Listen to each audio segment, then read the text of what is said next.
Student, class 8 geography chapter 2। ये हमारा इस चैप्टर की सीरीज़ में दूसरा पार्ट है। तो अगर आपने पहला पार्ट नहीं देखा तो प्लीज़ हमारे या तो आई बटन में मिल जाएगा आपको, या फिर हमारी प्लेलिस्ट में जाके आप इसका पार्ट 1 देख सकते हैं। तो चलिए अभी हम इसका पार्ट 2 स्टार्ट करते हैं। पार्ट 1 में हमने लैंड के बारे में पढ़ा था और पार्ट 2 में अभी हम सॉइल के बारे में पढ़ेंगे। तो देखिए, soil the thin layer of granny substance covering the surface of the earth is called soil. तो देखो, जो भूप्रपट्टी का जो ऊपरी परत है ना, उसको हम सॉइल बोलते हैं। It is closely linked to land. तो ये जो हमारी सॉइल है वो हमारे लैंड से क्लोजली लिंक्ड होती है, क्योंकि देखो जो हमारी सॉइल होती है वो हमारी ऊपरी सतह होती है और उस सतह के ऊपर ही हम ऊपरी सतह को ही हम लैंड बोलते हैं, जिसका हम नॉर्मल यूज़ों में नॉर्मल कामों के लिए हम यूज़ करते हैं। It is closely linked to land. Land forms determine the type of soil. जो लैंड फॉर्म्स होते हैं वे हमारे सॉइल का टाइप डिटरमाइन करते हैं, किस तरह का सॉइल होगा। ये हमारे जो लैंड फॉर्म्स होते हैं ना, किस तरह से वो लैंड बना हुआ है, जो उसकी पहले किस तरह का था और किस तरह से किस प्रोसेस से वो बना हुआ है, तो उससे हमारी सॉइल का डिटर्मिनेशन होता है। Soil is made up of organic matter. जो सॉइल है वो ऑर्गेनिक मैटर से बनी हुई होती है। Minerals and weathered rock founded on the earth. Minerals की बनी हुई होती है, और जो हमारी चट्टानें होती हैं ना, जो हमारी पृथ्वी पे उनको कटने से, उनके वेदर होने से, मतलब कटा वेदर होता है कटने से, उनसे मिलके बनी हुई है हमारी सॉइल। ठीक है। This happens through the process of weathering. ये हमारे वेदरिंग का प्रोसेस है। वेदरिंग के प्रोसेस से ही ये हो सकता है। The right mix of minerals and organic matter make the soil fertile. जो हमारे मिनरल्स हैं वो ऑर्गेनिक मैटर्स होते हैं, वो उसमें मिलके उस सॉइल को फर्टाइल बना देते हैं। Landslide are simply defined as the mass movement of rock. Landslide क्या होते हैं? लैंडस्लाइड वे होते हैं जैसे कि किसी भारी चट्टान का एकदम से मास मूवमेंट, एकदम से खिसक जाना होता है ना, उसको हम मास मूवमेंट को लैंडस्लाइड बोलते हैं। डेब्रिस और अर्थ डाउन ए स्लोप। उसकी कुछ डेब्रिस हो और वो एक स्लोप से नीचे आ जाते हैं। They often take place in conjunction with earthquakes. वे कब होते हैं? जब कोई अर्थक्वेक वगैरह होता है तो उसकी वजह से वे आते हैं। फ्लड्स आ जाते हैं तो भी आ जाते हैं, वोल्केनोज आ जाते हैं तो भी लैंडस्लाइड्स हो जाते हैं। A prolonged spell of rainfall can cause heavy landslide. कोई लंबे समय तक रेनफॉल होता रहे धीरे धीरे तो भी वो मिट्टी क्या होती है, गीली होके सरकती है, तो उससे लैंडस्लाइड आ जाते हैं। Landslide that can block the flow of river for quite some time. और उस लैंडस्लाइड से क्या होता है कि जो नदियों का बहाव है वो कुछ समय के लिए रुक जाता है, क्योंकि मिट्टी उसमें भर जाएगी, इसलिए उससे पानी को वो रोक देगी। The formation of river blocks can cause havoc to the settlements downstream on its bursting. तो ये जो नदियों को रोकने का काम होता है ये बहुत ख़राब होता है, मतलब बहुत हानिकारक होता है। इससे कि जो नीचे डाउन स्ट्रीम की तरफ जहाँ पे नदी बहती है उसको हम डाउन स्ट्रीम बोलते हैं, उस एरिया में जो आदमी रहते हैं उनके लिए बहुत हानिकारक है, क्योंकि जब वो एकदम से पानी निकलेगा तो वो एक बरस्टिंग की तरह से आएगा। इन द हिली टेरेन, जो हिली पहाड़ी का जो टेरेन होता है, जो मतलब हाइट वाइज धीरे धीरे चढ़ने वाला, landslide have been a major and widely spread natural disaster. तो जो हिली टेरेन्स होता है वहाँ पे लैंडस्लाइड एक सबसे ज़्यादा और नेचुरल डिजास्टर होता है, मतलब प्राकृतिक आपदा होती है वो। That often strike life. वो क्या है कि बार बार होता रहता है लाइफ, वो हमारी ज़िंदगी को बार बार, वहाँ पे रहने वाले आदमियों की ज़िंदगी को बार बार झेलना पड़ता है। एंड प्रॉपर्टी, और इससे क्या होता है, प्रॉपर्टी भी हो जाती है ख़राब हमारी। And occupy a position of major concern. और ये एक मेजर कंसर्न की बात हो जाती है हमारे लिए, ठीक है, हमारी पोजीशन के लिए। अभी नेक्स्ट देखें, एक केस स्टडी, ये केस स्टडी है। A massive landslide hit Pangi village near Reckong Peo in Kinnaur district of Himachal Pradesh. तो ये बोल रहा है कि एक लैंडस्लाइड हुआ पांगी विलेज में जो रिकोंगपियो में था, in Kinnaur district of Himachal Pradesh में था। And damaged 200 metre stretch of old Hindustan Tibet road. और उसने क्या हुआ, डैमेज कर दिया 200 मीटर का जो स्ट्रेच था, हिंदुस्तान तिब्बत का जो रोड था उसको डैमेज कर दिया। नेशनल हाईवे नंबर 22, जिसको हम नेशनल हाईवे नंबर 22 बोलते हैं। This landslide was triggered by intense blasting at Panji village. तो ये लैंडस्लाइड किसकी वजह से था, जो ब्लास्टिंग करते हैं हम खनन की वजह से, ये ब्लास्टिंग करते हैं पहाड़ को काटने के लिए, उसकी वजह से ये जो लैंडस्लाइड हुआ था ये हुआ था। Due to the blasting this weak zone of slope collapsed and cause intense damage to the road. तो इस ब्लास्टिंग की वजह से ना उसने उस रोड को बहुत इंटेंस डैमेज कर दिया, मतलब बहुत बुरी तरह से डैमेज कर दिया जो रोड। एंड नियर बाई उसके आसपास के विलेज भी बहुत प्रभावित हो गए उससे। The Panji village was completely vacated to avoid any possible loss of life. जो पंजी विलेज था ना, इसकी वजह से उसने पूरा का पूरा खाली कर दिया, सो दैट कि कोई ज़िंदगी का किसी को लॉस ना हो। तो इस तरह से हम सोच सकते हैं कि एक लैंडस्लाइड हमारे लिए कितना हानिकारक हो सकता है। अब देखो नेक्स्ट है मिटिगेशन मैकेनिज्म, ठीक है। अभी देखिए, advancement in scientific techniques has empowered us to understand what factors cause landslide. अब देखो, जो हमारे साइंटिफिक टेक्नोलॉजी हमारी बढ़ती जा रही है धीरे धीरे, उसमें हम एम्पावर होते जा रहे हैं, तो वे हमें बताते हैं कि लैंडस्लाइड के क्या क्या कारण होते हैं, ठीक है। And how to manage them, और हम उनको किस तरह से मैनेज कर सकते हैं। Some broad mitigation technique of landslide are as follows. कुछ मेन जो लैंडस्लाइड की टेक्निक्स हैं मिटिगेशन की, वे इस तरह से हैं। नंबर 1 कैसे है, hazard mapping to locate area prone to landslide. जो हमारा हजार्डस एरिया होता है जिसमें लैंडस्लाइड ज़्यादा होते हैं, उसको हमें लोकेट करना चाहिए। Hand such area can be avoided for building settlements. और उस एरिया पे हमें क्या है कि बिल्डिंग नहीं बनानी चाहिए, सो दैट कि कोई लाइफ को डैमेज ना हो। अगर गलती से अपने आप भी अगर लैंडस्लाइड होता है तो वे बिल्डिंग ना गिरे और बिल्डिंग में रहने वाले आदमियों की लाइफ को खतरा ना हो। तो ये हमारा पहला मिटिगेशन मैकेनिज्म है। और दूसरे में क्या करेंगे हम, construction of retention wall to stop land from slipping. अभी एक क्या है कि जैसे सपोज करो एक लैंडस्लाइड होता है जहाँ से बार बार होता है, तो हम क्या करेंगे, उससे आगे एक वॉल का कंस्ट्रक्ट करेंगे, हैवी वॉल को। और उसके बाद हम अपना जो विलेज होगा या रहने के घर वगैरह मकान वगैरह बनाएंगे, सो दैट कि जो भी उसका मलबा वगैरह निकलेगा वो हमारे बिल्डिंग्स को डैमेज नहीं करेगा, ठीक है।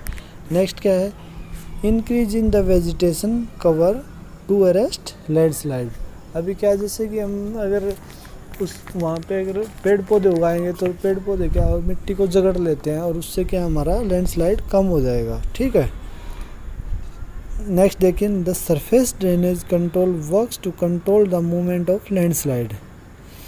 जो सरफेस ड्रेनेज है ना, और landslide along with their rain water and spring flows.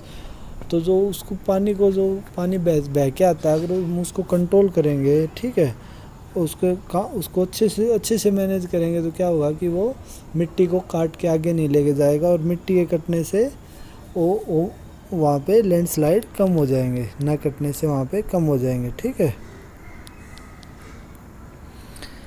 अब नेक्स्ट देखिए कि इन्होंने क्या, do you know it takes hundreds of year to make just 1 centimetre of soil. तो देखो 1 सेंटीमीटर की सॉइल बनने में हंड्रेड्स ऑफ ईयर लग जाते हैं, क्योंकि देखो उसमें मिनरल्स होंगे, पानी होगा और तरह तरह की मिट्टी होगी। पहले वो कैसी थी, फिर उसको काट के नदियाँ लेके आई, बहा के लेके आई, उसमें कंकड़ पत्थर होंगे, फिर उसमें कुछ चीज़ें मिलेंगी, तब जाके सॉइल बनती है, ठीक है। अब जैसे चित्र में आपको दिखाया हुआ है, ये सबसे नीचे क्या है, पेरेंट रॉक है आपकी, ठीक है, ये पेरेंट रॉक है, ये वाली आपकी पेरेंट रॉक है। उसके बाद वेदर रॉक मटेरियल, अभी जैसे पहले आया था ना हमारा वेदर रॉक, मतलब कटाव के बाद जो रॉक आती है वो रॉक है ये, ठीक है। सब soil with sand silt and clay, ये हमारी सब सोयल है जो कि सैंड से, मिट्टी से मिलती है, सिल्ट से और क्ले से, तरह तरह की मिट्टी टाइप होते हैं ये, उनसे बनती है। और ये जो ऊपर वाली है वो हमारी top soil with human and vegetation, तो ह्यूमस और वेजिटेशन के साथ जो हमारी टॉप सोल होती है, जहाँ पे हमारी घास वास उगती है, वो हमारी टॉप सोल होती है। ये हमारे सोल के प्रोफाइल हैं, ठीक है। अब देखो नेक्स्ट देखते हैं फैक्टर्स ऑफ सोल फॉर्मेशन। अभी हम देखेंगे कि सोल कैसे बनती है, फॉर्मेशन के फैक्टर्स क्या क्या हैं। The major factor of soil formation are the nature of the parent rock and climate factors. जो मेजर फैक्टर है ना सबसे बड़े बड़े, वो एक तो है आपका नेचर ऑफ पेरेंट रॉक, जो उसकी पेरेंट रॉक है सबसे नीचे वाली, जो हमने पीछे फिगर में देखी थी ना, पेरेंट रॉक की पेरेंट रॉक ये वाली रॉक, ठीक है। एक तो इस पे डिपेंड करता है। दूसरा क्या है, क्लाइमेट फैक्टर, वहाँ क्लाइमेटिक कंडीशन कैसी है उसके ऊपर भी हमारा सोइल फॉर्मेशन डिपेंड करता है। अभी देखो next, other factors are the topography. Topography होता है हमारा, कहीं पे ऊंचाई होती है, कहीं पे निचाई होती है, कोई प्लेन एरिया है, कोई हिल एरिया है, तो वो भी हमारे सोइल फॉर्मेशन में काफ़ी महत्वपूर्ण भूमिका निभाता है। Role of organic material and time taken for the composition. जो हम ऑर्गेनिक मटेरियल यूज़ करते हैं, ठीक है, उनका भी एक अहम रोल होता है, और उसको कंपोजिशन होने में भी, जो कंपोजिशन होने में जितना टाइम लगता है ना, वो भी हमारा सोइल फॉर्मेशन में एक अहम भूमिका निभाता है। All this differ from place to place. ये चीज़ें क्या हमारी प्लेस एक जगह से दूसरी जगह पे डिफ़र करती हैं, अलग अलग रहती हैं।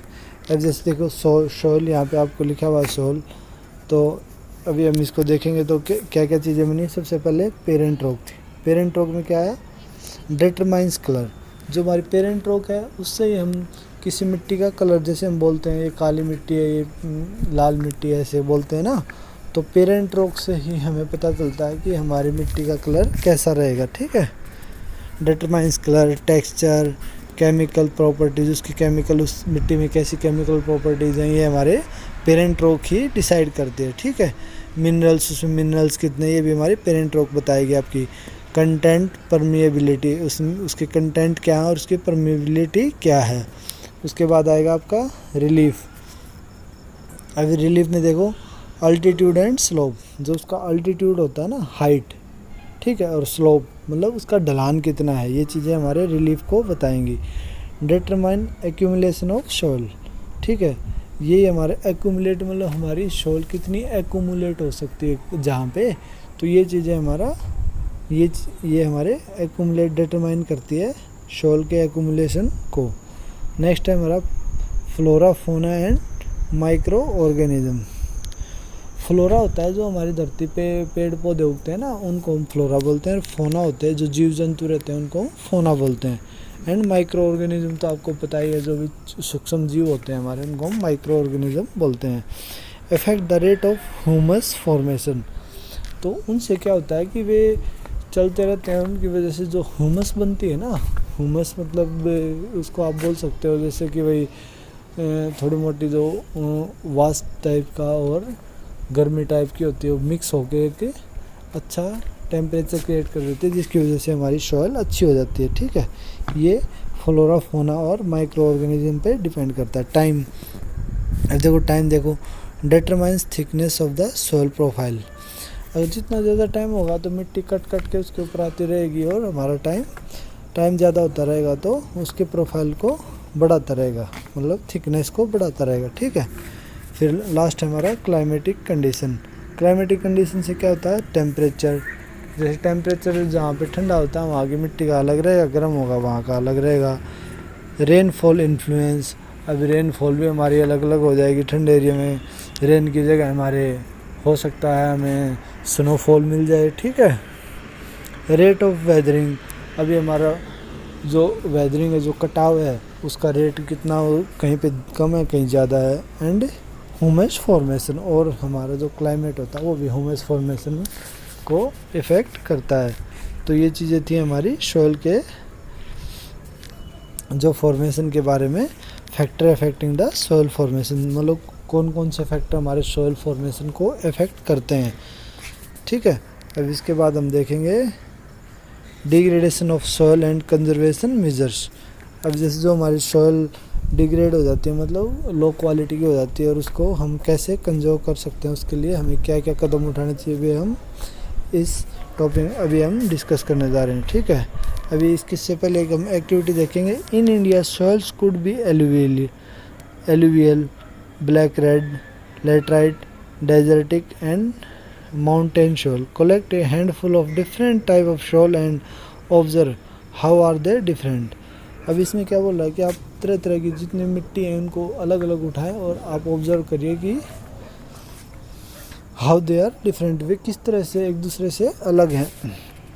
तो अभी हम अब देखते हैं डिग्रेडेशन ऑफ सॉइल को और कंजर्वेशन को। Soil erosion and depletion are the major threats to soil as a resource. जो सॉइल है, जो मिट्टी है, उसका कटाव है ना,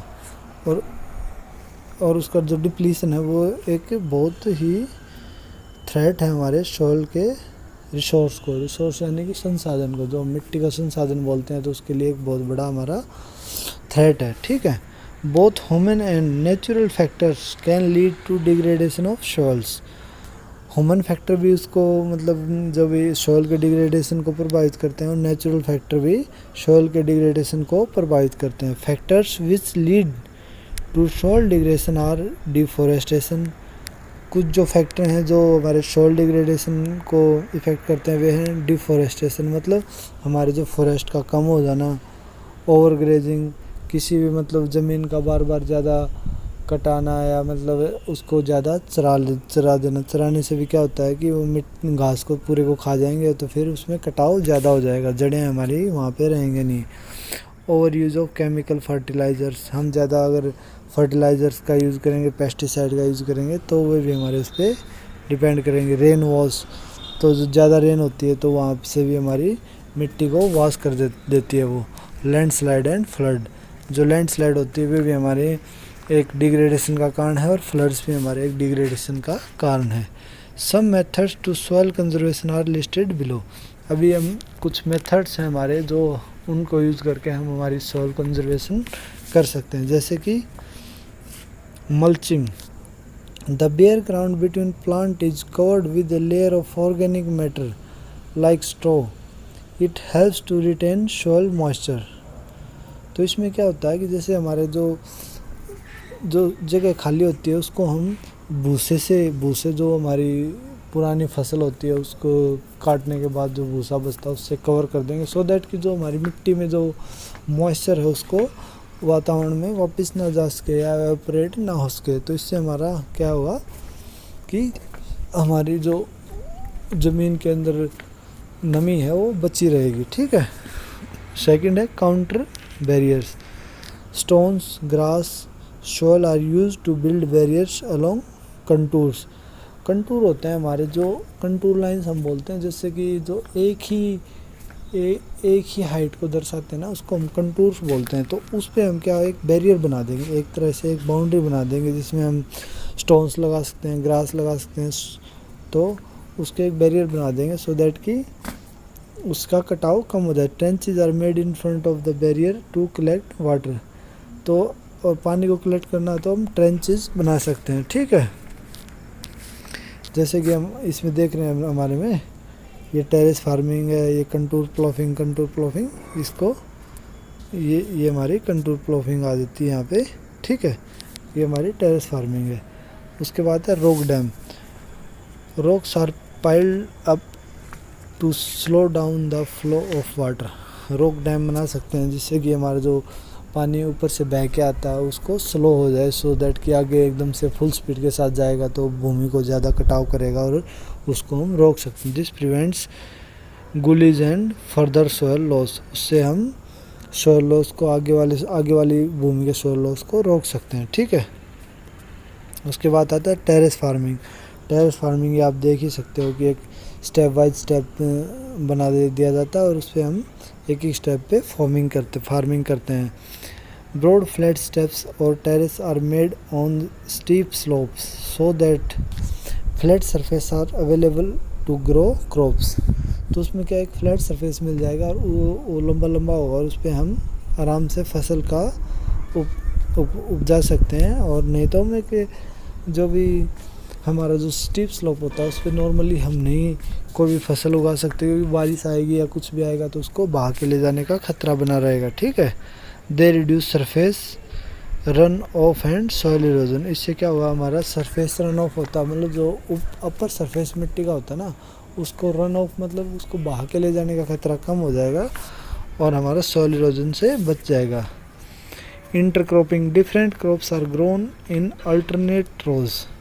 अभी क्या होता है, जैसे हम खेत में एक ही तरह की हम चीज़ें उगाते हैं तो उसकी बजाय हम कर सकते हैं कि एक लाइन में कुछ और चीज़ उगाएंगे, दूसरे में कुछ और चीज़। जैसे एक में हमने सपोज करो हमने एक में कोई बड़ा पौधा उगा दिया, दूसरे में हमने सब्जी लगा दी, तीसरे में हमने गेहूँ लगा दिए थोड़े लंबे एरिया में। तो इस तरह से हम उसको अलग अलग करके इंटरक्रॉपिंग कर सकते हैं। Different crops are grown in the alternative rows and sown at different times to protect the soil from rainwash। उससे क्या होगा कि भाई जो बड़े पेड़ होंगे वे स्ट्रॉन्ग होंगे और वे हमारे रेन वॉश को उसको बचा लेंगे, पानी को के बहाव को कम करके बचा सकते हैं उसको। ठीक है। कंटोर प्रूफिंग जैसे आपने यहाँ पे ऊपर देखा था फिगर में, तो कंटोर प्रूफिंग होती है एक लेवल पे सभी एक साथ में उनको बना देंगे हम। प्लॉफिंग parallel to the contour to hill slope to form a natural barrier for water to flow down the slope। तो एक नेचुरल बैरियर प्लॉफिंग से, कंटोर प्लॉफिंग से क्या होता है ना, एक नेचुरल बैरियर बन जाता है। तो पानी मतलब बैरियर इन द सेंस कि वो फुल स्पीड से आ जाता है, तो फुल स्पीड से ना आके उसके स्पीड को हम चेक कर सकते हैं। ठीक है। और इससे कि हमारा सॉइल इरोजन बच जाएगा। नेक्स्ट हमारा shelter belts in the coastal and dry region. Rows of tree are planted to check the wind movement to protect shoal cover। जो हमारा कोस्टल एरिया होता है तो वहाँ पे विंड बहुत तेज़ चलती है और वैसे भी कभी हम पढ़ते हैं ना भाई ये हमारी सी विंड है, ये हमारी लैंड विंड है, जिसको हम सतल समीर और समुंदर समीर बोलते हैं। तो उनकी वजह से वे सुबह शाम काफ़ी तेज़ होती हैं। तो उनको चेक करने के लिए हम क्या कर सकते हैं, वहाँ पे पेड़ों के एक रो बना सकते हैं सो दैट कि हमारा शॉल कवर जो अपर शॉल कवर है उसको हम बचा सकें। अभी एक ये हमारी एक्टिविटी है, take 2 trays A and B of same size. अभी हमने दो ट्रे लिए हैं, ए और बी। ये ए है आपकी और ये बी है, जो कि सेम साइज़ की है। एक ट्रे ये है, एक ट्रे ये है। ठीक है। Make 6 holes at the end of these trays and then fill them with the same amount of soil. अभी हमने इसके अंदर होल बनाए हैं और इसको सेम अमाउंट ऑफ शॉल से भर दिया है। ठीक है। Leave the soil at tray A bare while sow wheat और rice grain in tray B. इसमें हमने खाली छोड़ दिया और ट्रे बी में हमने कुछ बो दिया, जैसे कि राइस हो सकता है या व्हीट हो सकता है। ठीक है। When the grain in tray B has grown a few centimeter high, place both the tray in such a way that they are on a slope। अब हम इनको थोड़ा टिल्ट करके रखेंगे सो दैट कि हम इसको स्लोप बना सकें। pour 1 mug of water from the same height into each tray। अभी हम क्या करेंगे, एक एक मग डालेंगे, उनमें दोनों में सेम वाटर डालेंगे। ठीक है। उतनी ही हाइट से डालेंगे। ठीक है। into each tray, collect the muddy water that trickles down the hole of both trays in 2 separate containers। अभी हम जो पानी वहाँ से बह के आ रहा है उसको 2 सेपरेट कंटेनर्स में कलेक्ट करेंगे। ठीक है। And compare how much soil is washed out of each tray. और हम देखेंगे कि कितनी सॉइल, दोनों में से कितनी सॉइल उस कंटेनर में आके गिरी हुई है। इससे क्या है कि इससे हमें पता चलेगा कि जिसमें पेड़ पौधे जमे हुए हैं उसमें हमें कम सॉइल मिलेगी। तो इससे हम कह सकते हैं कि भाई वहाँ से मिट्टी का कटाव कम है। नेक्स्ट हमारा आएगा वाटर। वाटर को हम इसके तीसरे पार्ट में करेंगे। So thank you.